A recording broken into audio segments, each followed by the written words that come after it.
రాష్ట్రాలు 49 వారములు 347 దినములు కాపాడి 348వ దినం మధ్యాహ్నకాలం సజీవులుగా వచ్చాం.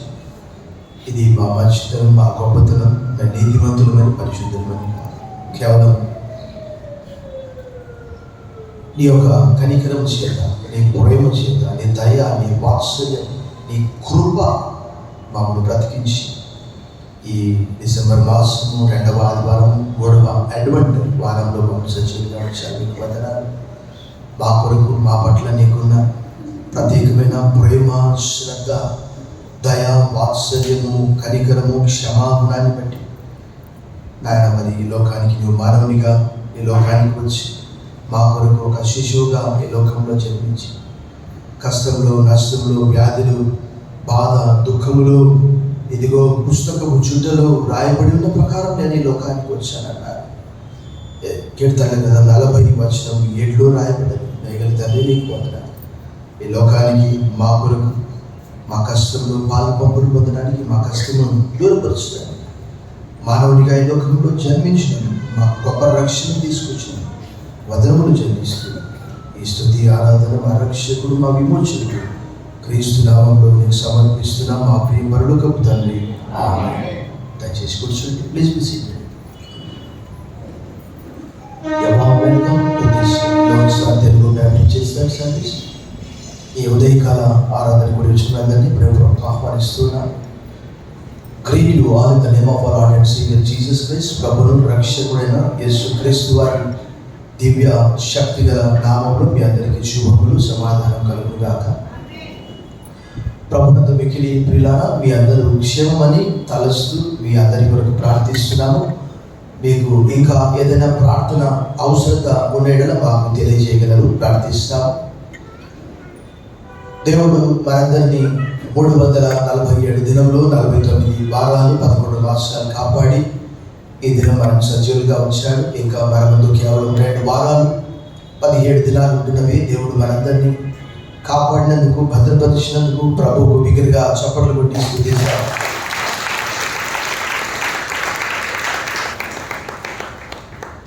మరి దేవుని కృపను బట్టి అత్తమ్మ కొంత స్వస్థత పొందుకొని ఈ మాసం 21 అనగా వచ్చే ఆదివారం బయలుదేరి రానియున్నది.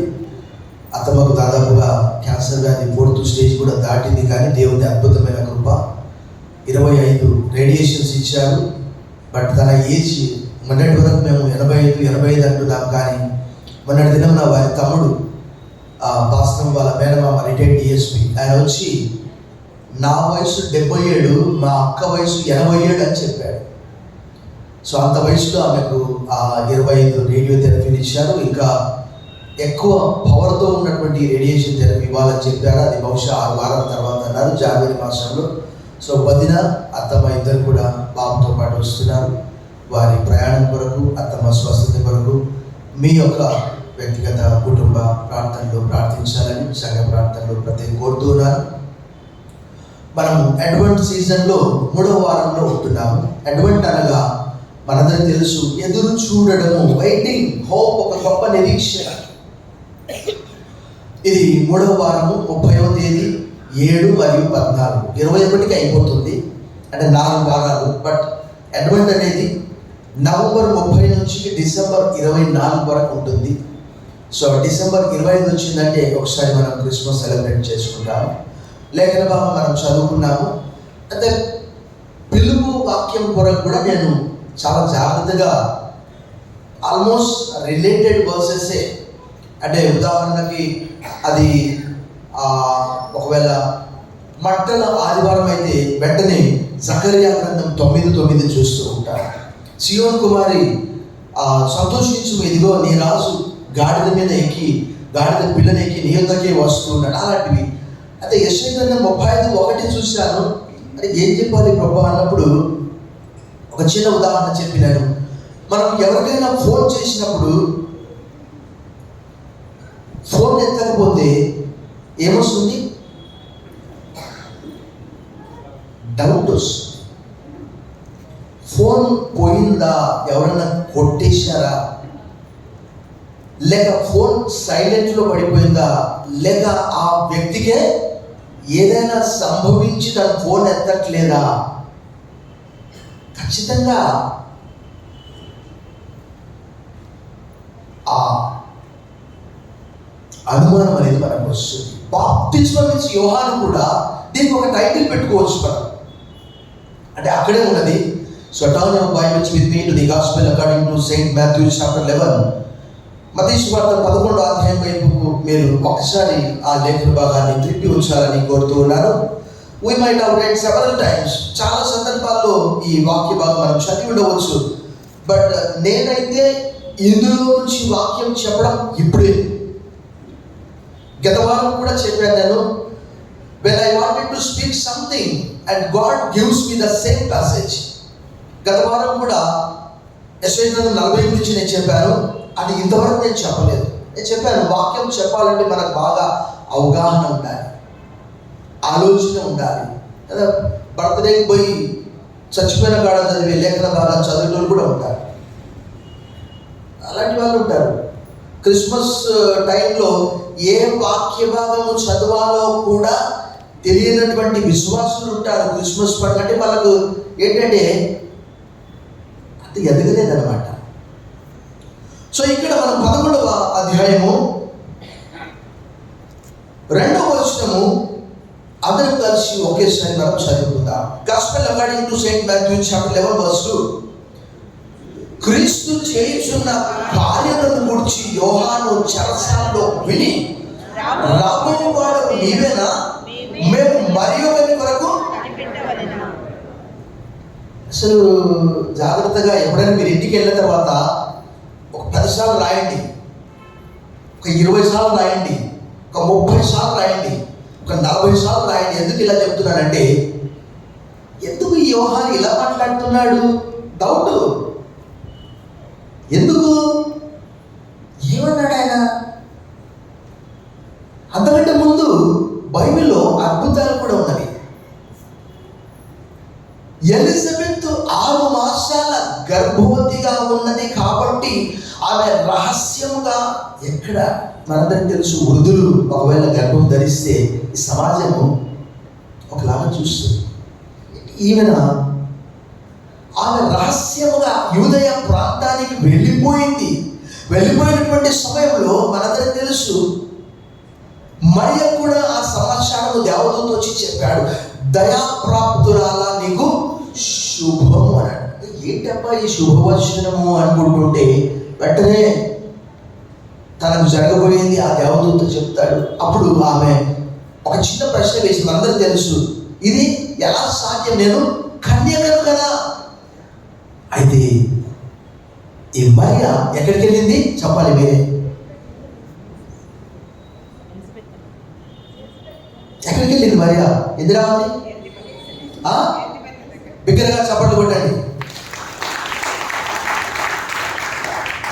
ఎలిజబెత్ దగ్గరికి మరియ వెళ్ళినప్పుడు మరియ యొక్క వందన వచనం విని ఎలిజబెత్ గర్భంలో ఎవరున్నారు?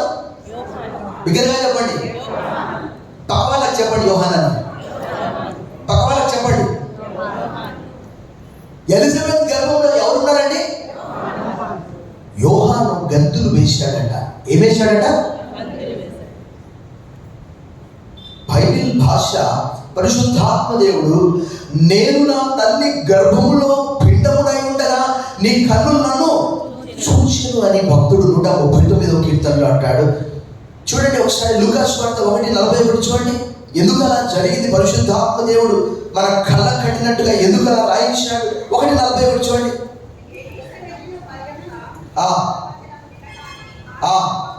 ఎలిజబెత్ మరియ యొక్క వందన వచ్చిన వినగానే ఆమె గర్భములో ఎవరా శిశువు?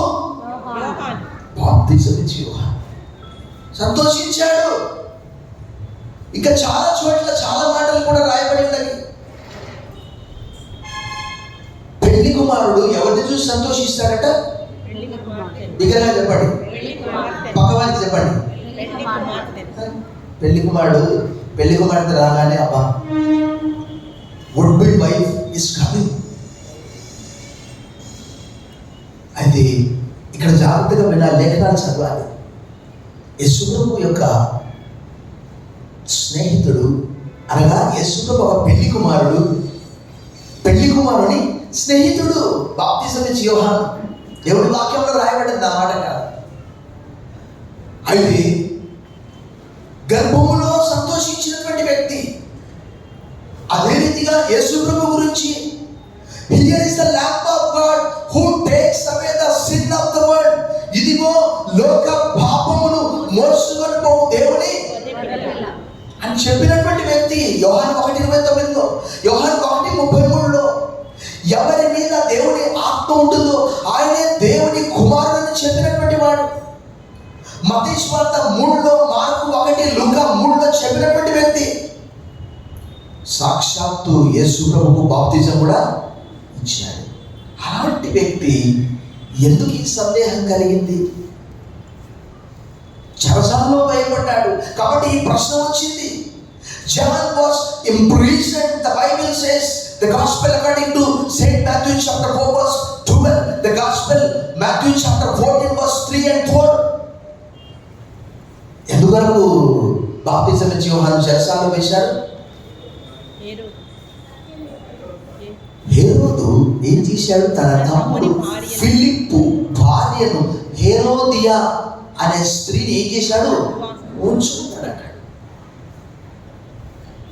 కానీ ఆయన చూస్తే ఉన్నది ఉన్నట్టుగా చెప్పాడు. పోలీసు ఆయన దగ్గరికి పోయి లంచం తీసుకోవద్దంటే లాఠీ తీసుకొని కొడతాడు. వాస్తవం చెప్తున్నాను నేను. మా ప్రాంతంలో పుట్టా ఎస్టేట్లో ఎక్కువ ఇండస్ట్రీస్ అంటే గోడౌన్స్ ఉన్నాయి. అక్కడ లారీలు ఆపారంటే పోలీసు వాళ్ళు వస్తారు తెలుసా? ఎంత భయంకరమైన పరిస్థితి అంటే వాళ్ళు వేరే రాష్ట్రాల నుంచి వచ్చినటువంటి వారు ఉంటారు. వాళ్ళ దగ్గర 10 వదిలిపెట్టరు, 20 వదిలిపెట్టరు, 30 వదిలిపెట్టరు. బాప్తిజం ఇచ్చి యోహాను అన్నాడు సైనికులతో, మీరు ఎవరిని కూడా బాధ పెట్టగా మీకు కలిగిన వాటితో తృప్తి పొంది ఉండండి అన్నాడు. లూకా సువార్త 3వ అధ్యాయంలో. సుంకరులు అన్నారు ఎక్కువగా వసూలు చేయవద్దని చెప్పాడు సుంకరులతో. అయితే అలాంటి వ్యక్తి చూడండి, బహుశా యోహాను ఎక్స్పెక్ట్ చేసినటువంటిది ఏమై ఉండవచ్చు అంటే జడ్జిమెంట్ అయి ఉండవచ్చు. John might have expected judgement. చూడండి అక్కడ దేవుని వాక్యంలో రాయబడ్డది మనం ఏం చూస్తున్నాము? 11వ అధ్యాయము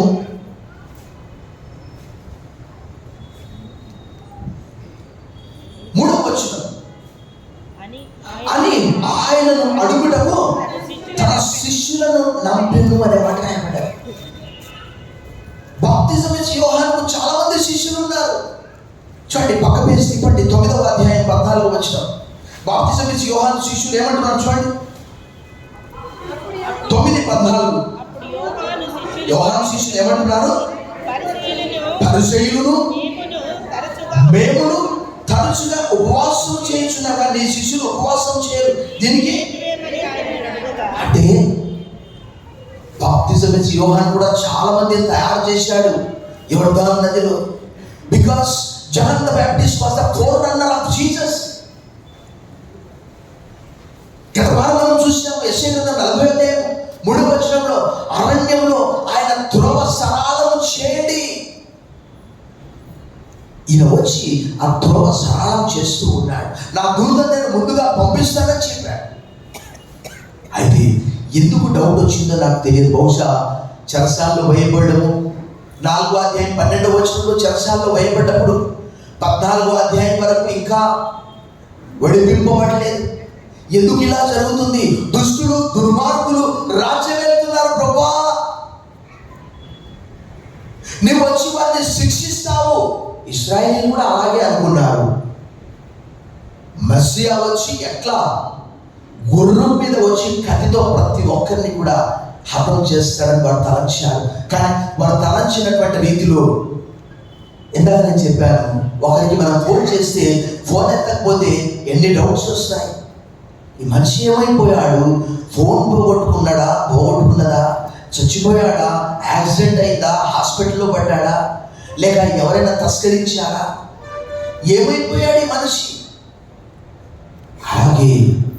మెస్సియా గురించి ఎదురు చూస్తూ ఉన్నారు. కానీ ఆ బాప్తిజం ఇచ్చే యోహాను ప్రశ్నలు. ఎందుకు ప్రభువా ఆలస్యం జరుగుతుంది? మన జీవితంలో కూడా కొన్నిసార్లు ఆలస్యము జరిగినప్పుడు మనకు అనేకమైనటువంటి ప్రశ్నలు ఉద్భవిస్తాయి. ఒక యవనస్తురాలు ఆల్మోస్ట్ నవంబర్ మాసము 30వ తేదీకి 37 అయిపోయి 38 సంవత్సరాలు, వివాహం కాలేదు. తన కొరకు ప్రార్థిస్తున్నాను, ధైర్యం చెప్తున్నాను. తనన్నది, ఎందుకో అంకుల్ నాకు విశ్వాసం సన్నగిలుతూ ఉన్నది, నాకు వివాహం అవుతుందా, అసలు నేను పెళ్లి చేసుకుంటానా? అలాగే బాప్తిజం ఇచ్చే యోహానికి డౌట్ వచ్చింది. ఏమని వచ్చింది చూడండి, 11వ అధ్యాయం 2వ వచనము. క్రీస్తు చేయుచున్న కార్యములను గూర్చి మనం అక్కడ ఆగాలి. ఆయన జడ్జ్మెంట్ ఎక్స్పెక్ట్ చేస్తే యేసు ప్రభువారు కనికరం చూపిస్తున్నాడు. ఆయన ఆకాశం నుండి అగ్ని కురిపిస్తాడేమని చూస్తే ఆయన దయతలిచాడు, స్వస్థపరుస్తూ ఉన్నాడు. మనందరికీ తెలుసు. శిష్యులు కూడా ఒకానొక సందర్భంలో ఏమన్నారు, ప్రభువా సమరయ ప్రజలు నేను స్వీకరించట్లేదు.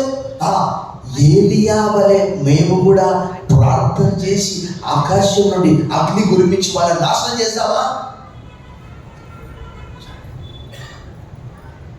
మొన్నటి దినం మా చిన్నాన్న పాస్టర్ వాళ్ళ మేనమామ అంటున్నాడు, దొంగలను కూడా, అయ్యా దొంగగారు మీరు ఎంత దొంగతనం చేశారు ఇవ్వండి, అయ్యా దొంగగారు అంటే ఆ దొంగ ఇస్తారా? ఆ పోలీసు వాళ్ళ భాష ఎలా ఉంటుంది మనందరికీ తెలుసు.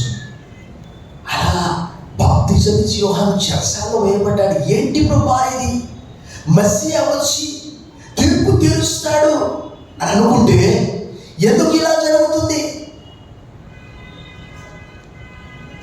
John expected judgment, but God is showing mercy. John expected fire from heaven, but Jesus is healing. ఎందుకంటే ఏ కార్యాలు విన్నాడు? సమయం లేదు. 8వ అధ్యాయంలో కుష్ఠరోగిని శుద్ధి చేయడము, చెరసాల, ఎలాంటి చెరసాల ఉన్నాడు చూసాను నేను. మెక్రోస్, MEACHEAERUS, మెక్రోస్ అనే ఒక చెరసాల. హేరోదు అది ఎలాంటిదంటే ఒక ప్యాలెస్ అన్నమాట. యోర్దాను నది ప్రాంతంలో రోమీల పరిపాలనలో కట్టుకున్నారు.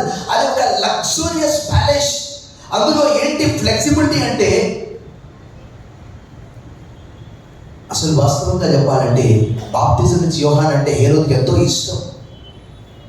రాయబడ్డ దగ్గర మన ప్రతిదీ చదవలేదు.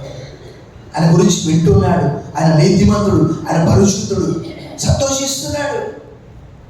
దేవుని వాక్యం అంటే ఇష్టమే. బట్ పాస్టర్ గారు చెప్పేది ఇష్టం అంటారు, సినిమా చూడొద్దు అంటాడు, సిగరెట్ తాగొద్దు అంటాడు, త్రాగొద్దు అంటాడు, లంచం తీసుకోవద్దు అంటాడు. బాప్తిజం ఇచ్చే యోహాను అంటే ఇష్టమే.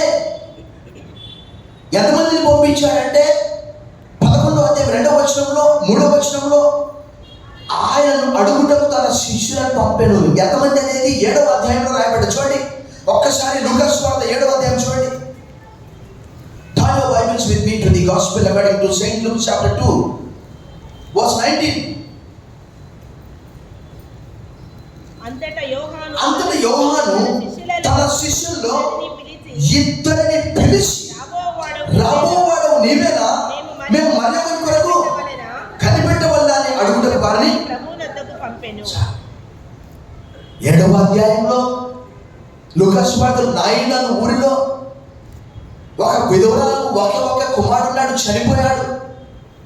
ప్రభువు చూసి ఆ భార్యను ముట్టి చిన్నవాడ లేదంటే లేచాడు. ఆ సంగతి యోహాను శిష్యులు చూశారు, పోయి ఆ విషయం చెప్పారు. చనిపోయిన వల్ల కూడా లేపుతున్నాడయా, ఇది ఎవరో మనకు తెలియదు. 8వ అధ్యాయంలో కుష్ఠరోగి శుద్ధిపరచబడ్డాడు, శతాధిపతి దాసుడు స్వస్థపరచబడ్డాడు. 9వ అధ్యాయంలో రక్తస్రావ రోగం కలిగినటువంటి స్త్రీ, 4వ అధ్యాయంలో అక్కడ మనం చూస్తే 23, 24, 25 వచనాలు మత్తయి సువార్తలో యేసు వారి సమాజ మందిరంలో బోధించు, దేవుని రాజ్యం గురించి సువార్త ప్రకటించు, ప్రజల్లోని ప్రతి వ్యాధి ప్రతి రోగమును స్వస్థపరచు. ఆయన గలిలయంతటా సంచరించిన, ఆయన కీర్తి సిరియా దేశమంతటా వ్యాపించెను. నానా విధమైన రోగముల చేత వ్యాధుల చేత పీడింపబడిన వ్యాధిగ్రస్తులు అందరినీ కొందరిని కాదు. బిగ్గరగా చెప్పడం బట్టి ప్రభువును భయపరచండి. బిగ్గరగా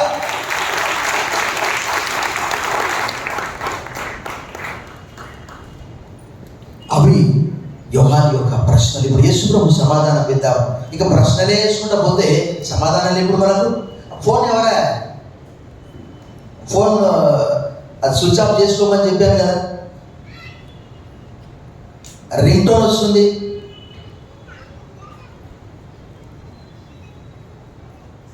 యేసు ప్రభు యొక్క సమాధానం.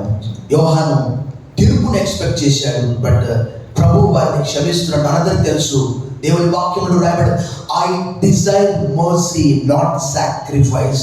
నేను కనికరమనే కోరుచున్నాను కానీ బలిని కోరువాడను కాదు. దాని భావం ఏంటో, దాని సత్యం ఏంటో పోయి తెలుసుకోండి. ఆయన ఆకాశం నుండి అగ్ని ఎక్స్పెక్ట్ చేశాడు, బట్ యేసు ప్రభు వారందరికీ స్వస్థత ఇస్తున్నాడు.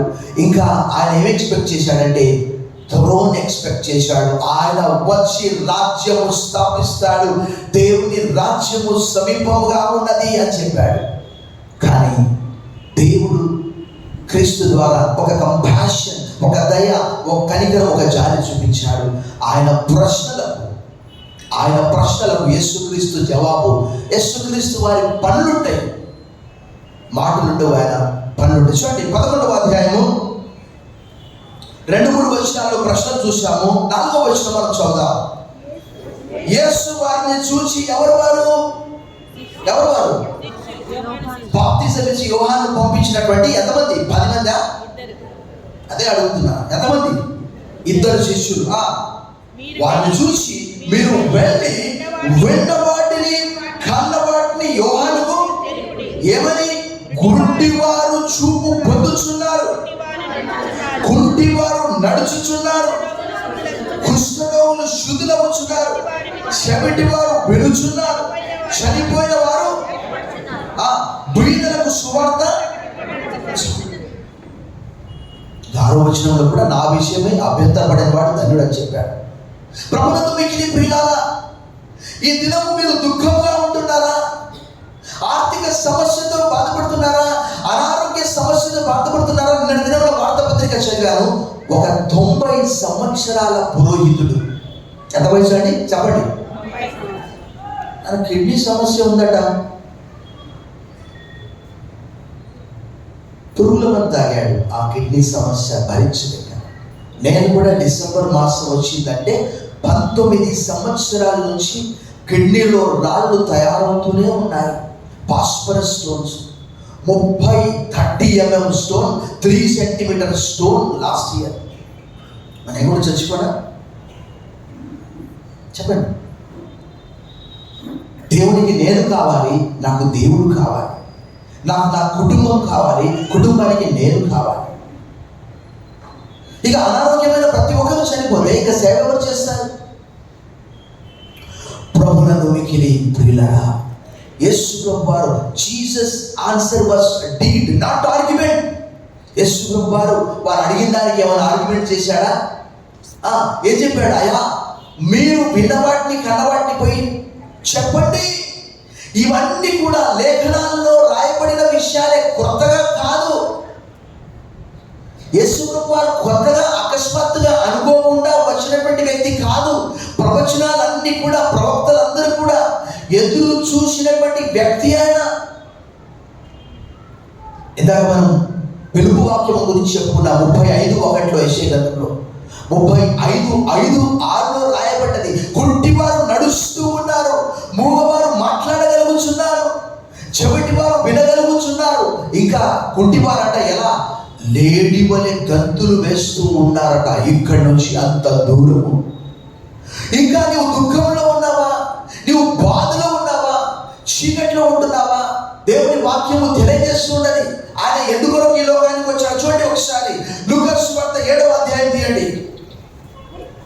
లూకా సువార్త 7వ అధ్యాయం ఒకసారి ఆ లేఖన భాగాన్ని మనం చదువుతాం. నీ జీవితంలో అయ్యో ఎంతకాలము ఈ సమస్య, ఎంతకాలం ఈ దీర్ఘకాల వ్యాధి, ఎంతకాలము అని ఎదురు చూస్తున్నావా? ప్రియ సహోదరుడా, సహోదరి, దేవుని వాక్యము తెలియజేస్తున్నది. 7వ అధ్యాయము 22వ వచనము లేక 21వ వచనము. ఆ గడియలోనే ఆయన ఏంటట? రోగములను ఆగాలి. బాధలంట. ఏ బాధ? ఏ కష్టం? చాలా మంది చాలా సందర్భాల్లో నాకు వచ్చి రకరకాల సమస్యలు చెప్తూ ఉంటారు. వాళ్ళ సమస్య విన్నప్పుడు ఎప్పుడైనా మీరు రండి, ఒక్కొక్కరి సమస్య, అయ్యో పాస్టర్ గారు ఈ భాగం అంతా పని చేయట్లేదు నాకు చూడండి. మీరు ఇంటికి వెళ్ళిన తర్వాత జాగ్రత్తగా చదవండి. అక్కడ రోగాలు, బాధలు, అపవిత్రాత్మలు అనేకులను స్వస్థపరిచి చాలా మంది గుడ్డి వారికి చూపు. నీకు ఏ బాధ అయినా కలగవచ్చు. అది దీర్ఘకాల వ్యాధి, సమస్య, ఆర్థిక అనారోగ్య, అవమానం ఏదైనా కావచ్చు. వారు అడిగినటువంటి ప్రశ్నలు ప్రభు పాత నిబంధన గ్రంథం అంతా కూడా తెలియజేస్తున్నది. కీర్తన గ్రంథం 47 తెలియజేస్తున్నది. పుస్తకపు చుట్టలో వ్రాయబడ్డ ప్రకారం నేను ఈ లోకానికి వచ్చాను ప్రభా, హియర్ ఐ యామ్, ఇక్కడ నేనున్నాను. యెషయా గ్రంథం 49:10 ఒకసారి చదవండి. యెషయా గ్రంథం 49:10 ఒకసారి చదవండి. The book of Isaiah chapter 49:10.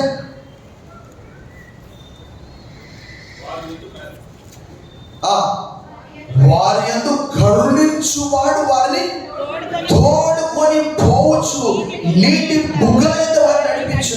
కాబట్టి వారికి ఆకలిను దప్పిను కలగదు, ఎండ మావులైనను ఎండైన వారికి. ఒక్కసారి మనం 35 యెషయా గ్రంథము 35:5-6 వచనాలు మనం చదువు. గుడ్డివారి కన్నులు తెరవబడును, చెవిటివారి చెవులు విప్పబడును, కుంటివాడు దుబ్బువైన గంతులు వేయును, మూగవారి నాలుక పాడును, అరణ్యంలో నీళ్లు, అడవిలో కాలువలు.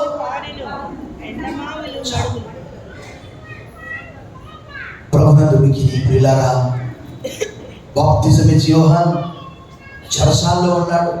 మెకరోస్, MEACHAERUS,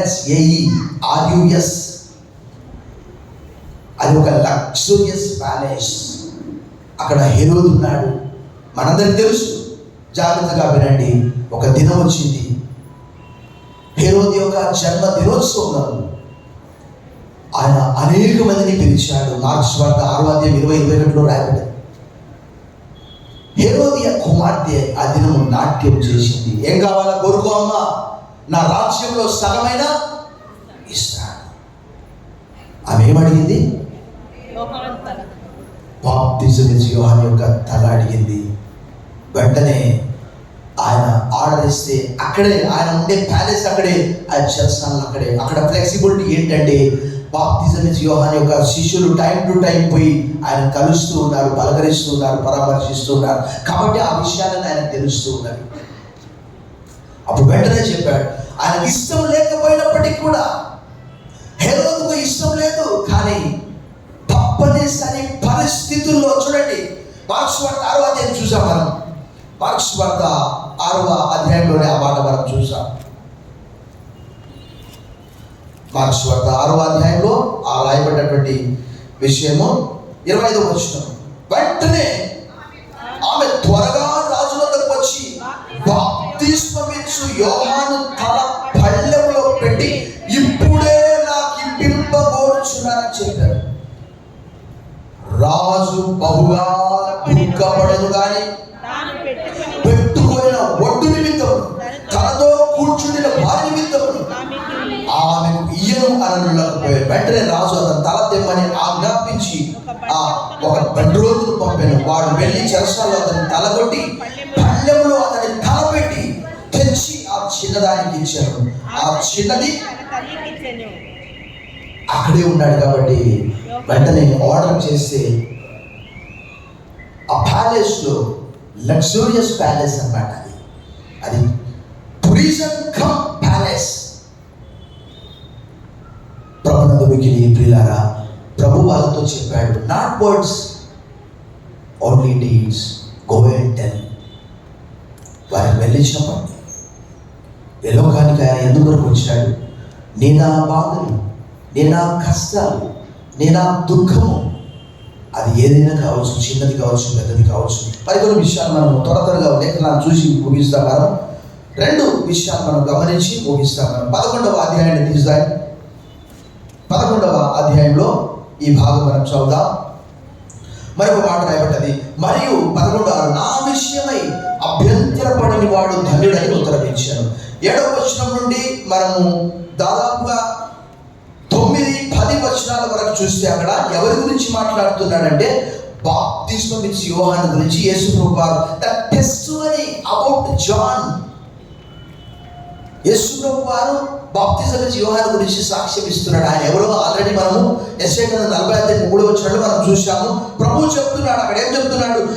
10వ వచనం, ఇదిగో నేను నా దూతను నీకు ముందుగా పంపుచున్నాను, అతడు నీ ముందర నీ మార్గమును సిద్ధపరచుగాని ఎవరి గురించి వ్రాయబడను అతడే యోహాను గురించి యేసు ప్రభువారు సాక్ష్యం ఇచ్చారు. చూడండి, ఇవన్నీ ఒకే మాట నేను చెప్తాను.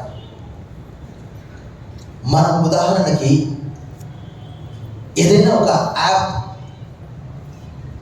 కొత్తగా ఓపెన్ చేయాలనుకున్నప్పుడు 1 టైం పాస్వర్డ్ అడుగుతుంది. జాగ్రత్తగా వినండి. ఆ 1 టైం పాస్వర్డ్ అక్కడ కొట్టినప్పుడే అది ఓపెన్ అవుతుంది. ఒకవేళ అక్కడ వారు ఇచ్చిన పాస్వర్డ్ మనం కొట్టేదానికి మ్యాచ్ కాకపోతే అది ఓపెన్ కాదు. అలాగే బాప్తిజం ఇచ్చే యోహాను ఎవరి గురించి చెప్పాడు? ఆయన ఈ లోకానికి వచ్చాడు. ప్రవక్తలందరూ కూడా చెప్పారు, ఎలుగెత్తి చెప్పారు, ఆయన వచ్చాడు. బట్ వాళ్ళు ఎక్స్పెక్ట్ చేసింది, శిష్యులు ఎక్స్పెక్ట్ చేసింది, మత్తయి సువార్త 20:20లో జెబెదయి కుమారుల తల్లి ప్రభువా ఒకరిని చెప్పాలి, ఒకరిని ఏం పోస్టులే అవి, ఏం పదవులు అవి? ప్రభు అన్నాడా, ఏం మాట్లాడుతున్నావమ్మా? నా పక్కన కూర్చోబెట్టుకోవడానికి నాకేమన్నా ఉందా? సో బాప్తిజం ఇచ్చే యోహాను గురించి ఆయన సాక్ష్యం ఇస్తూ ఉన్నాడు. ఆయన ఎలాంటి వాడు అక్కడ రాయబడినది. ప్రవక్త కంటే గొప్పవాడని కూడా అక్కడ చెప్పాడు. 9వ, మరి ఏమి చూడ వెళ్ళింది? ప్రవక్తన? అవును, కానీ ప్రవక్త కంటే గొప్పవాడిని మీతో చెప్తున్నాను. చివరిగా 11వ వచనంలో జాగ్రత్తగా వినాలి, నా వైపు చూడాలి, నేను ముగిస్తున్నాను. బాప్తిజం ఇచ్చు యోహాను గురించి యేసు ప్రభువారు దాదాపుగా ఈ 7వ వచనం నుండి యోహాను గురించి సాక్ష్యం ఇస్తూ 11వ వచనంలో చెప్పిన మాట అద్భుతమైనటువంటి, స్త్రీలు కలిగిన వారిలో బాప్తిజం ఇచ్చే యోహాను కంటే గొప్పవాడు ఎవరు కూడా పుట్టలేదు, కానీ పరలోక రాజ్యంలో అల్పుడు కూడా the greatest in the kingdom of God is the least person. బాప్తిజం ఇచ్చే యోహాను గొప్పవాడే కావచ్చు, ప్రభువే చెప్పాడు. కానీ దేవుని రాజ్యాల్లో అంటే మనం అంగీకరించినప్పుడు, మనము ఆయనతో కూడా ఉన్నప్పుడు, బైబిల్లో రాయబడ్డది, ప్రకటన గ్రంథంలో రాయబడ్డది, అందరికీ కొత్త పేర్లు ఇవ్వడం, సింహాసనం పైన కూర్చోబెట్టడం, వాళ్ళకి అన్నీ కూడా అక్కడ రాయబడ్డది. సో పరలోక రాజ్యంలో అల్పుడు కూడా, చివరి బెంచ్లో కూర్చునేవారు కావచ్చు, గుడ్డివారు కావచ్చు, ఇక్కడ యేసు ప్రభువారు అంటారు, బాప్తిజం ఇచ్చే యోహాను తినక త్రాగక ఉంటే ఏమన్నారు? వీడు దయ్యం పట్టిన వాడు అని అన్నారు. 11వ అధ్యాయం 18వ వచనంలో యేసు ప్రభువారు తిరుగుతూ త్రాగుతూ వస్తే ఏమన్నారు? వీడు తిండిపోతూ త్రాగపోతూ అన్నారు. వీడు సుంకరులకు పాపులకు స్నేహితుడు అని అన్నాడు. చూడండి ఎలా ఉంది. ఏమీ తినకపోతే ఏం తినడు ఆయన, తింటే అన్ని తింటాడా, తిండిపోతా అంటారు. ఎట్లా చేయాలి చెప్పండి? అక్కడ యేసు ప్రభువారు ఆ మాట అంటున్నాడు. సో ఎవరి కొరకైతే బాప్తిజం ఇచ్చే యోహాను ఎదురు చూశాడు, ఆయన వచ్చాడు. కానీ కొన్నిసార్లు విశ్వాసం షేక్ అవుతుంది, ఆలస్యమైనప్పుడు. కానీ దేవుడు ఎప్పుడు కూడా తన బిడ్డల మనోభావాలను, అంటే దేవుని వాక్యంలో రాయబడి, కావున మీ యందు దయ చూపవలనని యెహోవా ఆలస్యం చేయుచున్నాడు, మిమ్మును కరుణింపవలనని నిలబడి ఉన్నాడు. యెహోవా న్యాయం తీర్చు దేవుడు, ఆయన నిమిత్తం కనిపెట్టుకుని వారందరూ ధన్యులు. యెషయా గ్రంథం 30:18 వచనం. యెషయా గ్రంథం అంతా కూడా మనను పక్షిరాజు వలె పైకి తీసుకొని వెళ్తుంది.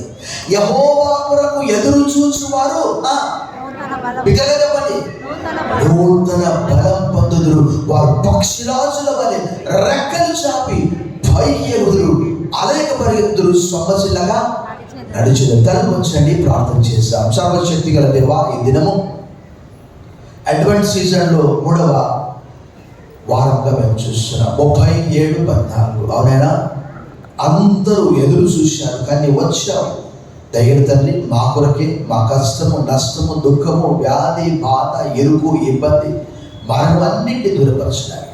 బాప్తిజం ఇచ్చే యోహానికి అయితే కొంత సందేహం కలిగింది, మా జీవితాల్లో కూడా సందేహాన్ని దూరపరచండి. విశ్వాసంలో స్థిరత్వము, బలత్వం దయచేయమని యేసు నామములో ప్రార్థిస్తున్నాం తండ్రి. ఆమేన్.